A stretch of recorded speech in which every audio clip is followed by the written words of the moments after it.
সংবাদ মাধ্যমের ভিতরের যে রাজনীতি, যেখানে কারো কোনো সংবাদ কিভাবে পরিবেশন করা হবে না হবে, প্রত্যেকটা হাউজের আলাদা আলাদা পলিসি এবং তারা নিজেদের মতো করে সেখানে লোকজনকে রিক্রুট করে থাকেন, সেই জায়গাটাতে খুব বড় ধরনের কিছু সিন্ডিকেট কাজ করে। এবং আমাদের সাংবাদিক বন্ধুরা তারা যদি বেতন না পান, তাহলে তাদের কত আইনগত কোনো প্রতিকারের জায়গা নেই। সাংবাদিকতার যে মানদণ্ডগুলো আছে, সেটার পরীক্ষা নিরীক্ষার পরেই সেই বডিটা কারা সাংবাদিক হিসেবে কাজ করবেন না করবেন, সেটা একটা লাইসেন্স দিবেন বা সেই জায়গাটাকে তারা সুনির্দিষ্ট করবেন। একটা পেশাগত জায়গা থেকে সাংবাদিকদেরকে একই ছাতার নিচে নিয়ে আসার একটা উদ্যোগ গ্রহণ করা আমাদের জন্য খুবই জরুরি হয়ে দাঁড়িয়েছে। বাংলাদেশে যে ফেসিবাদ চেপে বসেছিল, সেই ফেসিবাদের গড়নে সাংবাদিকতার যেমন একটা একাংশের ভূমিকা আছে, আবার এই ফেসিবাদ থেকে উত্তরণের ক্ষেত্রেও সাংবাদিকতার একাংশের একটা ভূমিকা আছে। আমরা যখন ফেসিবাদের সময়টা দেখেছি, তখন এমনটা হয়েছে যে যত রকমভাবে পারা যায় এই ফেসিবাদের পক্ষে বয়ান উৎপাদন করা, ফেসিবাদকে টিকিয়ে রাখা, ফেসিবাদের নানাবিধ গুণগান করা, তেমন ধরনের বিষয়ের সঙ্গে অনেক সাংবাদিক নিজেদেরকে জড়িয়ে ফেলেছিলেন। আবার অনেক সাংবাদিক এই কঠিন সময়টাতেও জেল জুলুমের শিকার হয়েছেন। যে ডিজিটাল সিকিউরিটি অ্যাক্ট, তার মামলায় পড়েছেন এবং জীবনের ঝুঁকি নিয়ে তারা ফেসিবাদের কঠিন সময়টাতে তারা বাংলাদেশের জনগণের পক্ষে তারা ভূমিকা রেখেছেন। তো এই কারণে সংবাদ মাধ্যমকে নিয়ে কথা বলতে গেলে সংবাদ মাধ্যমকে এক দৃষ্টিকোণ থেকে দেখার একটা বড় ধরনের অসুবিধা আছে। ভালো হতো যে সরকার যে গণমাধ্যম সংস্কার কমিশন করেছিল, সে বিষয়গুলো নিয়ে যদি রাজনৈতিক দলগুলো এবং যতগুলো পক্ষ আছে তাদের সঙ্গে এর আগেই আরো বিস্তারিত পরিসরে আমরা আলোচনা করার সুযোগ পেতাম।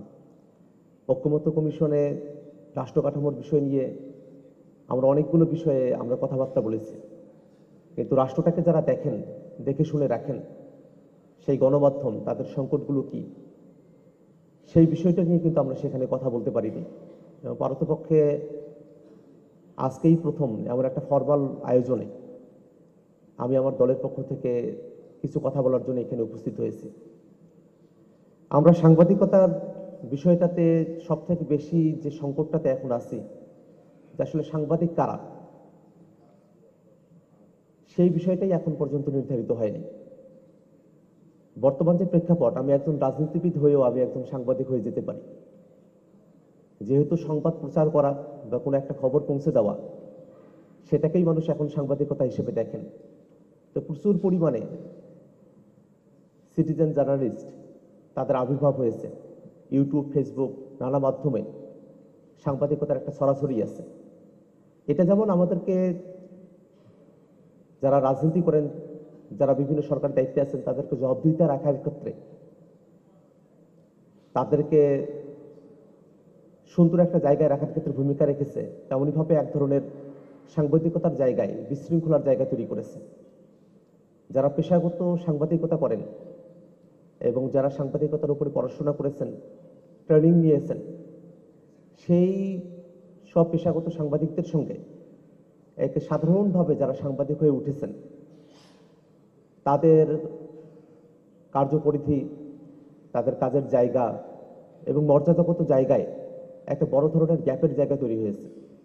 সে কারণে আমরা জাতীয় নাগরিক পার্টি আমরা মনে করি যে ডাক্তার হওয়ার জন্যে যেমন এক ধরনের পরীক্ষার মধ্য দিয়ে যেতে হয় এবং একটা লাইসেন্স প্রাপ্তির ব্যাপার থাকে, যারা লয়ার হন তাদের জন্য বার কাউন্সিল যেমন করে আছে, সে বার কাউন্সিলে পরীক্ষা দিয়ে, ভাইভা দিয়ে সেটা উত্তীর্ণ হওয়ার পরে তারপরেই তারা ক্লায়েন্ট ধরতে পারেন, আইনজীবী হিসেবে তারা তাদের কার্যভার গ্রহণ করতে পারেন। তেমনিভাবে সাংবাদিকদের জন্যও আসলে কারা সাংবাদিক হলেন, সংবাদকর্মী হলেন, সেটার একটা সুনির্দিষ্ট জায়গা থাকা দরকার, একটা বডি থাকা দরকার, যেখানে সাংবাদিকতার যে মানদণ্ডগুলো আছে সেটার পরীক্ষা নিরীক্ষার পরেই সেই বডিটা কারা সাংবাদিক হিসেবে কাজ করবেন না করবেন, সেটা একটা লাইসেন্স দিবেন বা সেই জায়গাটাকে তারা সুনির্দিষ্ট করবেন। একটা পেশাগত জায়গা থেকে সাংবাদিকদেরকে একই ছাতার নিচে নিয়ে আসার একটা উদ্যোগ গ্রহণ করা আমাদের জন্য খুবই জরুরি হয়ে দাঁড়িয়েছে। আমরা সাংবাদিকতার কথা যখন বলি, সাংবাদিকদের একটা বড় সংকট হলো তাদের সম্মানী, পারিশ্রমিক এবং জীবনের সংকট, নিরাপত্তাহীনতা। এটা সময়ে সময়ে আমরা এটা দেখেছি যে আমাদের যারা সাংবাদিকেরা আছেন, একেবারে প্রান্তিক পর্যায়ে যেসব সাংবাদিকেরা আছেন, আমরা যদি জেলা শহর বা উপজেলা শহরের সাংবাদিকদের দিকে তাকাই, তাদের আসলে সুনির্দিষ্ট কোনো বেতন কাঠামো নাই। তারা মাস শেষে তারা বেতনটাও পান না। তো তাদেরকে নির্ভরশীল হয়ে থাকতে হয়, মুখাপেক্ষী হয়ে থাকতে হয়। এই যে মুখাপেক্ষী হয়ে থাকাটা, সেটাও কিন্তু স্বাধীন সাংবাদিকতার ক্ষেত্রে একটা ব্যাঘাত তৈরি করে। যদি জেলা পর্যায়ের কোনো সাংবাদিককে কোনো রাজনৈতিক নেতার কাছে অথবা কোনো প্রতিষ্ঠানের কাছে মুখাপেক্ষী থেকে তার জীবন চালাতে হয়, তাহলে সংবাদ প্রকাশের সময়টাতেও তাকে কিন্তু সেই রাজনৈতিক দল বা নেতা বা সেই যে প্রতিষ্ঠান, তাদের মতো করে সংবাদ পরিবেশনের এক ধরনের মনস্তাত্ত্বিক চাপের মধ্য দিয়ে তাদেরকে যেতে হয়।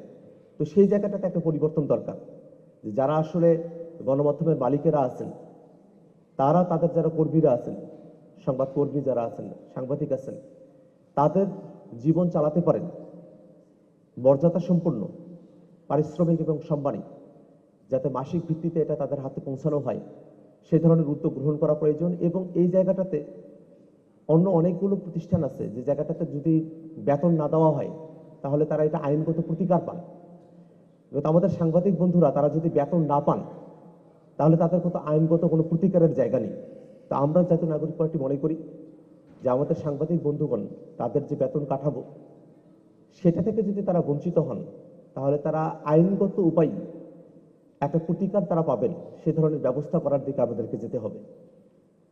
আমরা বাংলাদেশের যে সংবাদ মাধ্যম, তার ভিতরগত যে রাজনীতি, সেই সম্পর্কে আমরা অনেকেই হয়তো জানি, আমার একটু জানাশোনাটা কম। কিন্তু সংবাদ মাধ্যমের ভিতরের যে রাজনীতি, যেখানে কারো কোনো সংবাদ কিভাবে পরিবেশন করা হবে না হবে, প্রত্যেকটা হাউজের আলাদা আলাদা পলিসি, এবং তারা নিজেদের মতো করে সেখানে লোকজনকে রিক্রুট করে থাকেন, সেই জায়গাটাতে খুব বড় ধরনের কিছু সিন্ডিকেট কাজ করে। তো আমরা জাতীয় নাগরিক পার্টি মনে করি যে সাংবাদিকতা এবং গণমাধ্যমের ভিতরগত যে রাজনীতি, সেখানে যে ধরনের কলুষতা আছে, সেটা থেকে আমরা কিভাবে বেরোয় আসতে পারি, কিভাবে বাংলাদেশের